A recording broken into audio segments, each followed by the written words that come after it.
Guys, welcome back to the Mount Silver World's Prep Tournament hosted by TemporalVGC. We're going to be streaming Killer Queen VGC versus Captain Brock.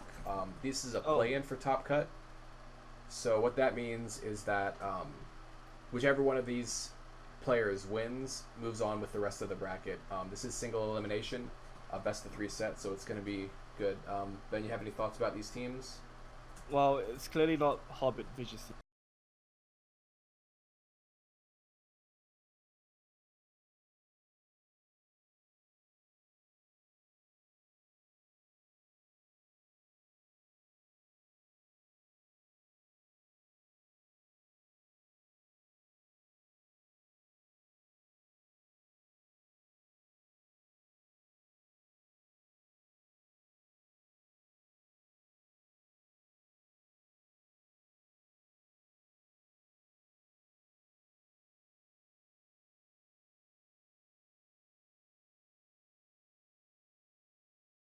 2016, if I'm not wrong, and it's actually really good against Rayquaza. Yeah, this is a very interesting team. Of course, Killer Queen is using something a little bit more orthodox. The Xerneas Kyogre team that's kind of picking up a little bit Oh, of that's steam. good. But Yeah. yeah, Yveltal Groudon, especially with Mawile, it doesn't look like there's really a Trick Room option, which Mawile Mhm. usually seems to favor. So perhaps it's like a fast or medium speed Mawile for Tailwind purposes, but it's definitely going to be interesting to see um, one, if Mawile gets usage in this matchup, and then two, what it has to bring to the table as far as speed control and damage output. But we are going to see the Yeah, lead of Incineroar, Xerneas from Killer Queen, with Tapu Fini Mawile from Captain Brock.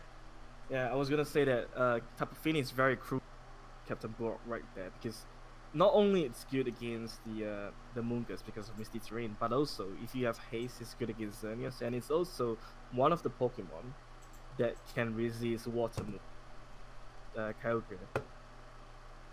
So we do see the Incineroar fake out the Mawile as Xerneas goes for a Dazzling Gleam, doing a little bit of chip damage. Mawile, of course, flinches, and Tapu Fini goes for a Haze, getting rid of that Intimidate that Incineroar put Yeah, onto it. yeah, because well, Killer Queen decided not to Geomancy. Captain does have haste on the Fini, but right now because there's no rain on Captain Brock's side, so Incineroar is very free to go for Flabbits, which might pick up the potential KO. There, just as long as Killer Queen doesn't switch her Zenith into Kyogre. And we do see the Groudon come in for that Mawile, and secondary Haze, I guess Brock is trying to catch that Geomancy. The throw blitz into the Mm-hmm. Groudon does a little bit of chip damage, nothing to write home about, but now this is a little bit of a weird situation we got going on here. Kangaskhan comes in for that Incineroar, Xerneas protects, Oh, and Kangaskhan takes an Icy Wind and a P-Blades and is left with about 15% HP left. yeah, because right now, do you want to like fake out? Moonblast will certainly not pick up the KO onto Tapu Fini, which I think will likely proc the berry on Tapu Fini. So what I feel is, oh, he actually switched the Tapu Fini out into Mawile, hoping to stop Haze to get the Geomancy off, because I think Killer Queen is confident that her Zern is bulky enough to take Precipice Blade from opposing Groudon, and yeah, it is. I think it's a 3 KO right there. Yeah, we do see the Geomancy go off. Killer Queen realizing that the Haze mind game had been played long enough and just kind of going for it. So she did make that read correctly. We see the Rotom Wash come out in favor, or instead of where that Groudon was, and Kyogre comes in, does an Origin Pulse, and does about a 1/4% to that Rotom on the switch in. Yeah, if Killer Queen won, she should double target the Block Ice Beam, but switching out into Incineroar is because Groudon is coming in, and right now, oh, that wasn't enough. The Iron Hit was that's a very bulky Zenith. I think it might be bolt nature. People tend to run that back in 16, but not really 19.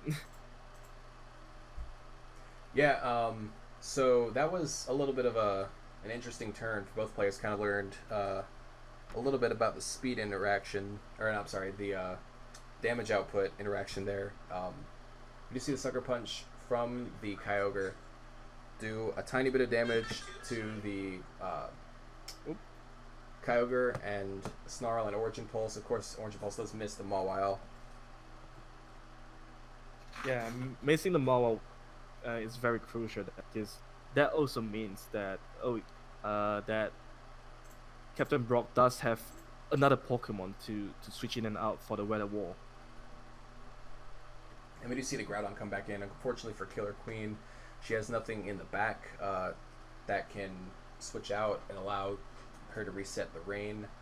And Mawile's just kind of content here, just keep clicking Sucker Punch, hoping that eventually something will get rid of it. As the Precipice Blade, from Groudon does come in, KO the Incineroar, and brings Kyogre down to just a tiny sliver of HP. It looks like Killer Queen's probably going to concede the match here, so we're going to be going into Game 2. Yeah, despite not having Trick, Mawile is doing a lot of work. In fact, it's doing all the work Captain Brock's team. Just Iron Hit on the mirror, Sucker Punching, everything. It just stays there. Even without Trick Room. Even when there's Incineroar on the flab, it's also Kyogre threatening it with Ocean Pulse. However, Captain Brock does have her own Groudon to get rid of the water type moves.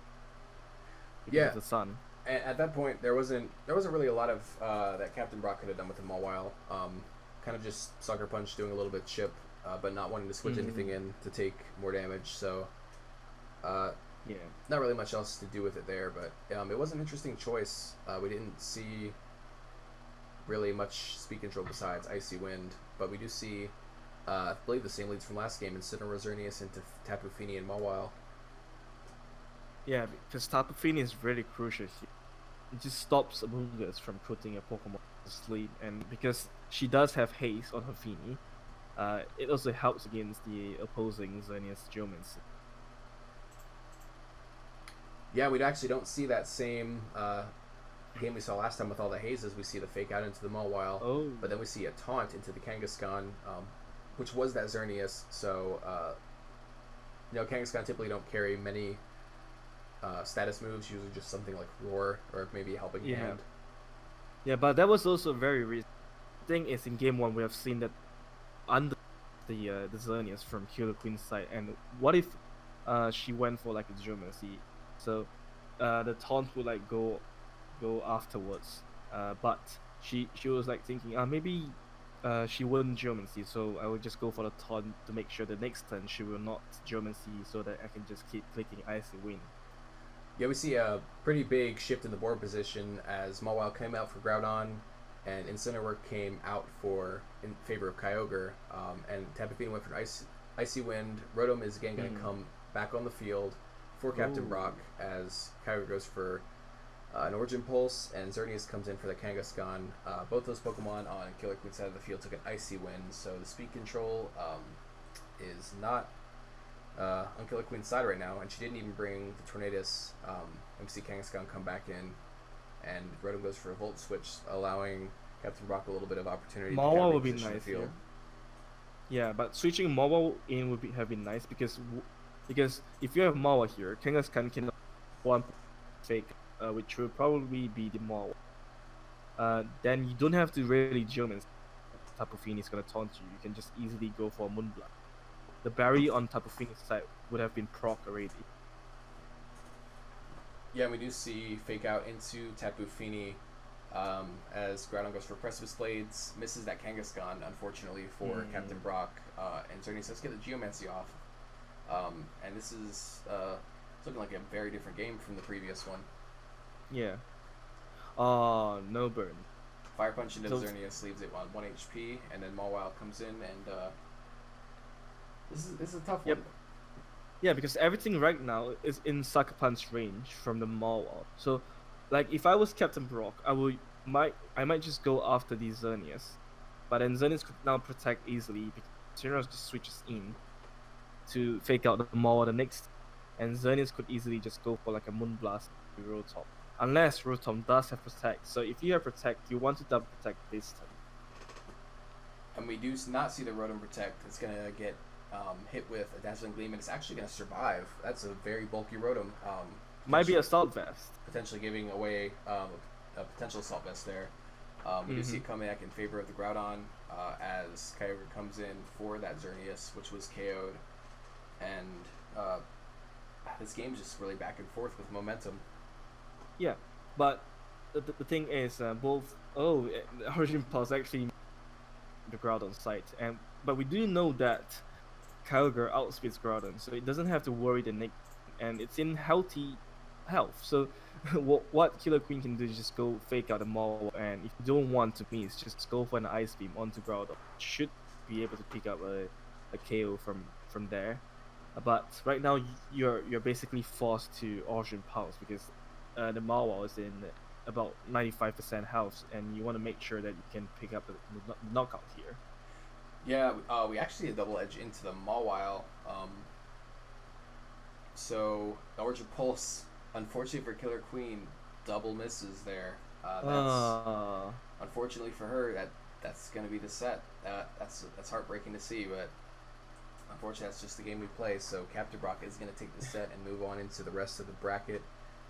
Killer Queen did yeah, make cut, which is impressive in a field like this, but that's a tough way to go I out. feel like this game was actually closer than expected. She played really well, and had she connected a few Argent earlier, we would have seen a game three. And I really want to see how both players approach game three because what Captain Brock has been doing is she just brings her Feeny because she knows Feeny is very crucial. You want to stop the setup. You want something to take a water move from Kyogre because playing something with a Primal, you always want to have safe switching. For example, if you have a Groudon, you want something to switch into Kyogre, because you want to switch out your Groudon so that you can bring Groudon back in safely.